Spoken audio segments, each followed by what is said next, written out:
So here we have, which made a brief appearance in a video when we acquired it, this vintage Honda HR215.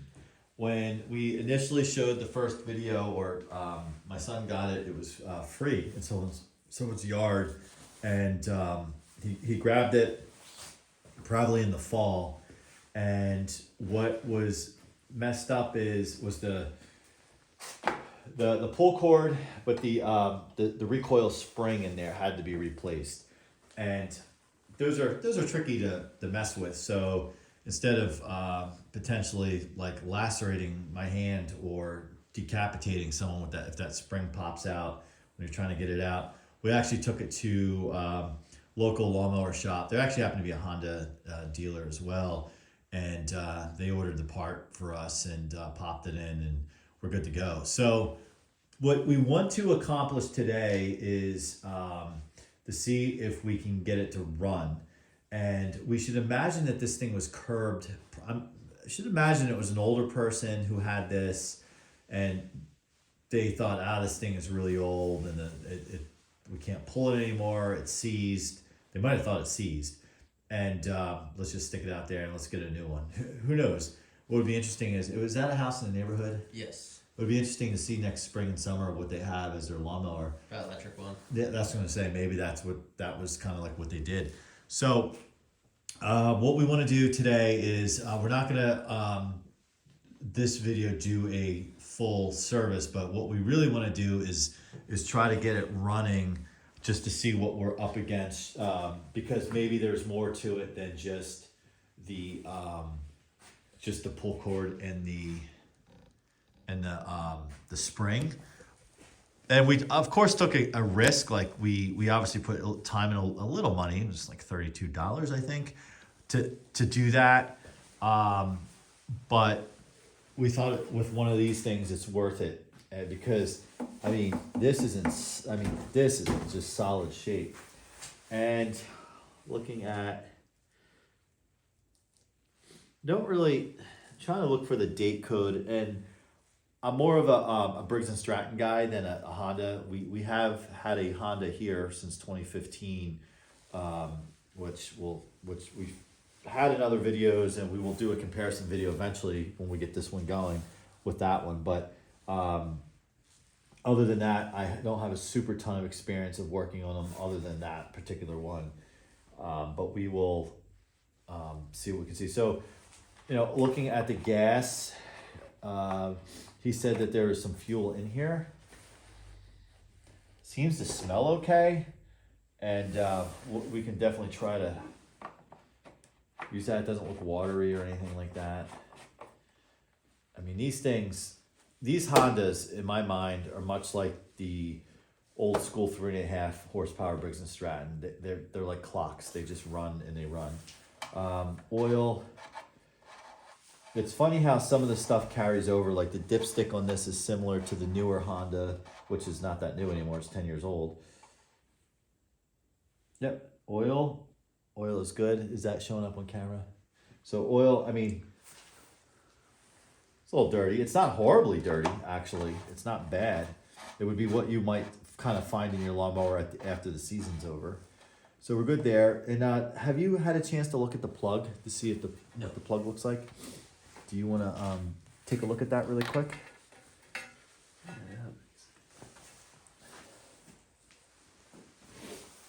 What I also like is the wheels on this. They look great.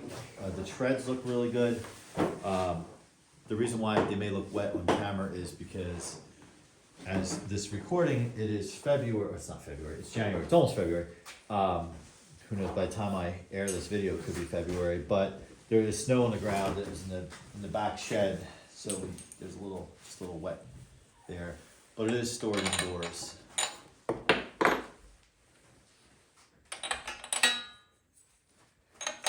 And then the last thing we should check is the air cleaner.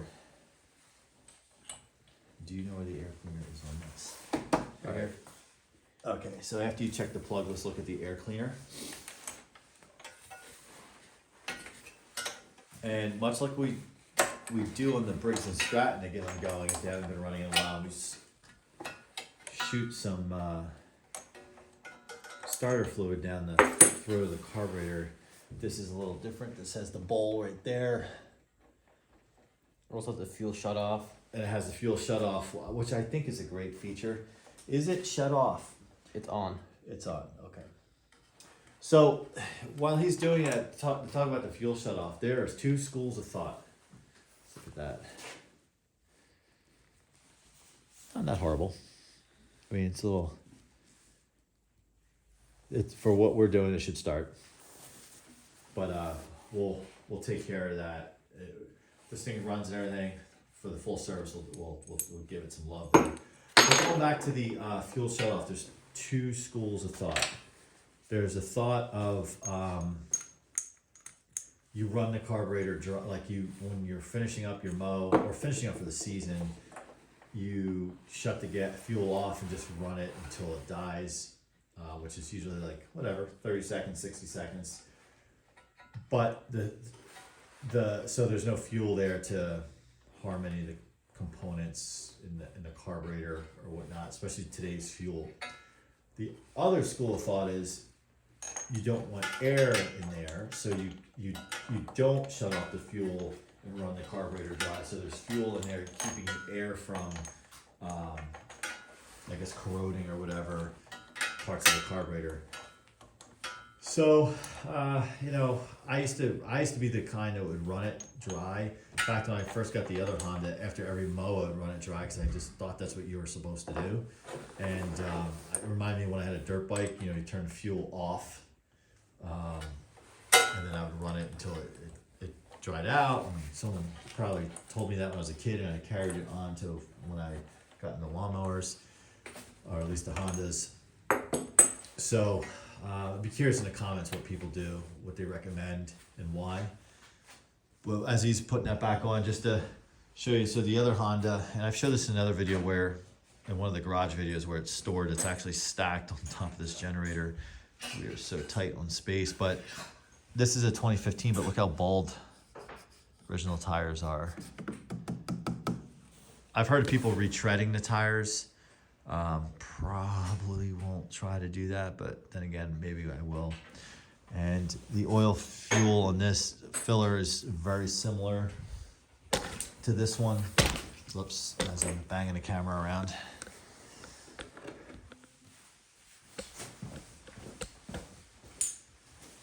And also while we're doing it, so it's like lawnmower land in here. So you want to check the air filter? While he's doing that, we get off topic, but still on topic of lawnmowers.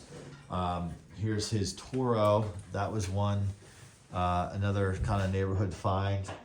It needs work on the Self-Propel drive from what I remember. It was fine for a while, but other than that, it runs beautifully.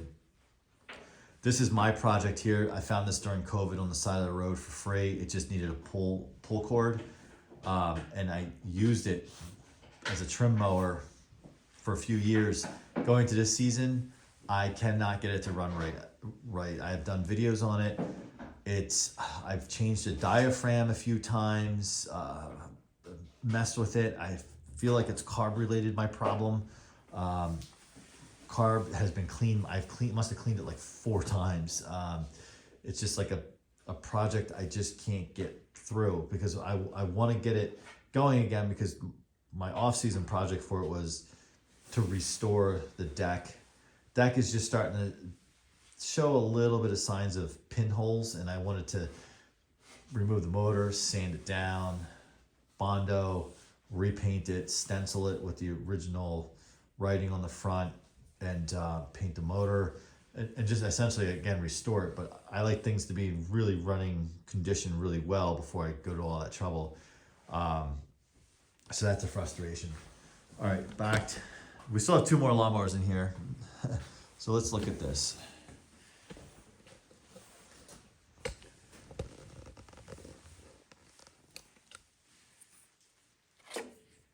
Oh, that looks really good. Wow, look at that. That's awesome. A little dust in there. We would probably want to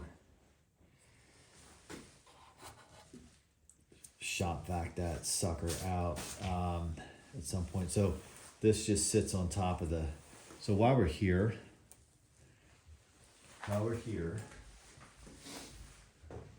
let's show carburetor.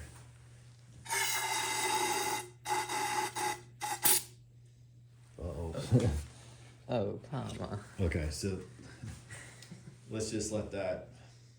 So let's put the air cleaner back on and button that back up. But I think one of the things I like about Honda is they design things in a very smart way that makes it, you can see why they're so reliable and so durable. Like that is so buttoned up tight that notice how there was no like grass debris or anything like that in the in there. There's just a little bit of junk at the bottom there, but like a typical 3.5 Briggs, like that air filter underneath where it sits on top of the carb, you know, you go through a few dusty spots or where the grass is dry, there's so much like gunk that gets caught up in there. For this, it's so protected. It's just done in a smart way.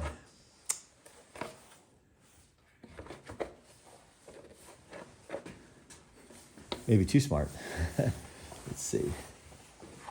This is the first time I've ever worked with something like, well, it's for both of us really. Do we have this, is this on right side up? Or did we put it in upside down?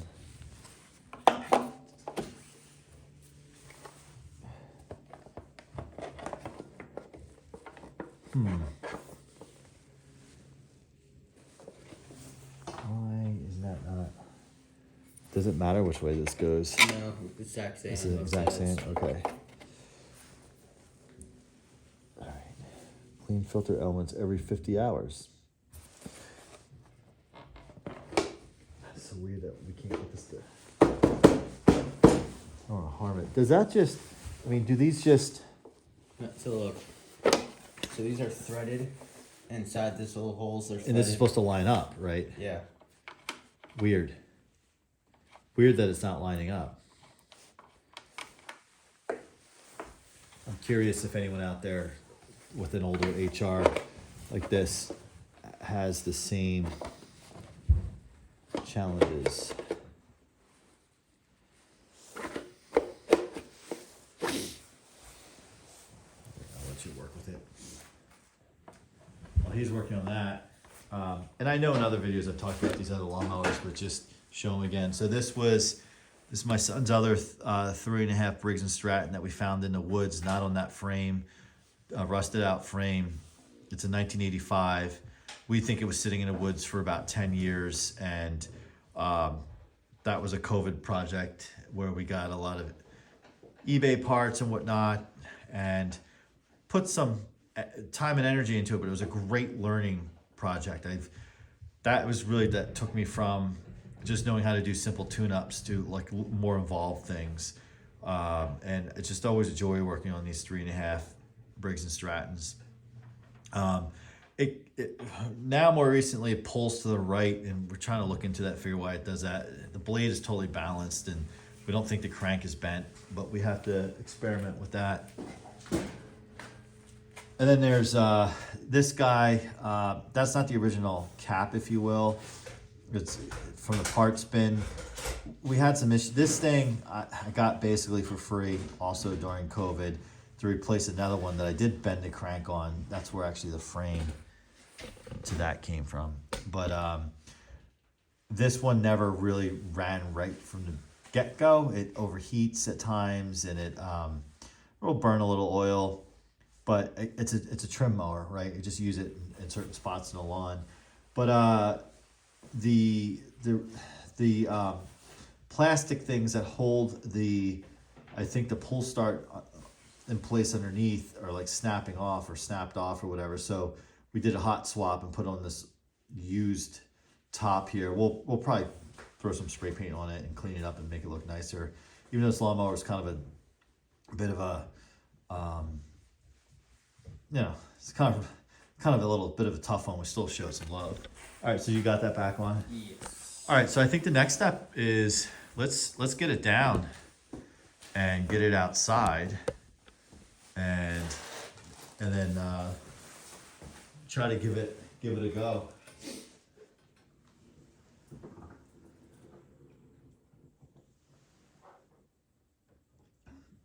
When you have that in the shed, do you have those handlebars all folded up, or does it do you fit it in the way? I fit it in like this. Okay.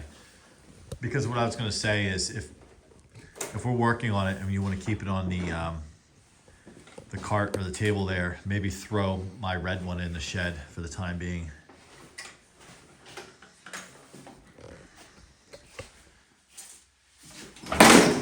Ouch. Now you do that.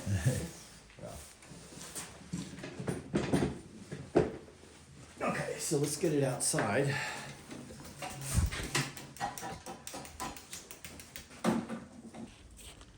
Okay, so you can see the snow I was talking about.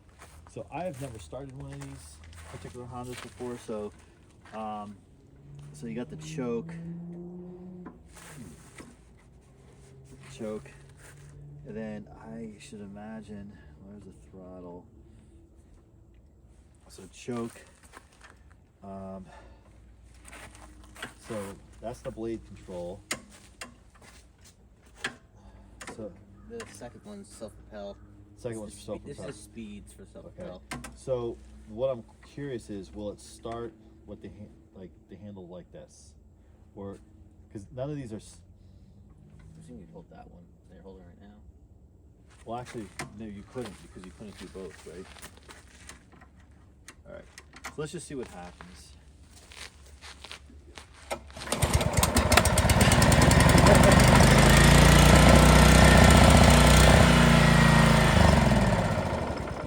Needs to be choked a little longer. Is that crazy? One pull. Well, that was because I had the starter fluid in there. Yeah.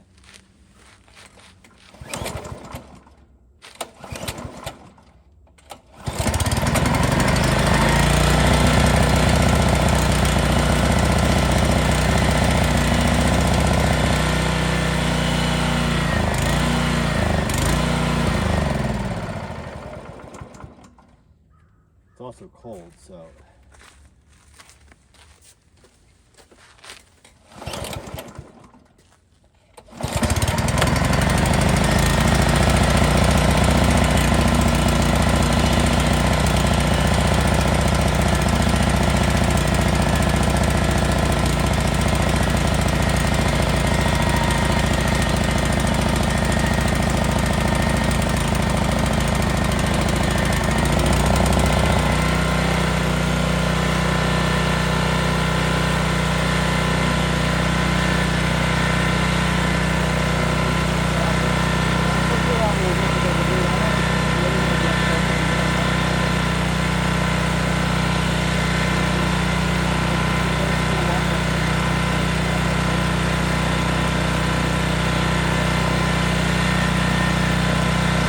So clearly it runs, so we're gonna let it warm up for a while, and then we'll engage the blade. So we just engaged the blade control, and it totally works. It's totally functional.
All right, so there you have it. That was the first time we started this vintage HR215 Someone could tell me where I should look for the date code on it. That would be awesome.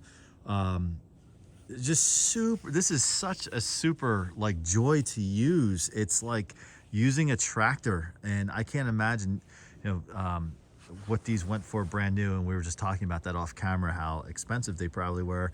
And so this, he will use this summer, I'm sure. He'll have a decision to make because he has the old Briggs and Stratton, he has the Toro, and now he has this, let alone my Honda, my weed eater, and then my Briggs and Stratton project. We've got all these lawnmowers, but this was free in the neighborhood.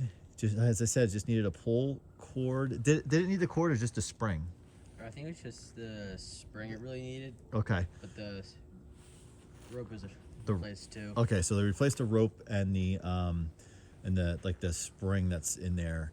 And so the next video will be, we don't, unfortunately time is working against us today, but the next video will be, we'll give it a full service. So we will change the oil. We'll run it to warm it up again next time, and then we'll change the oil.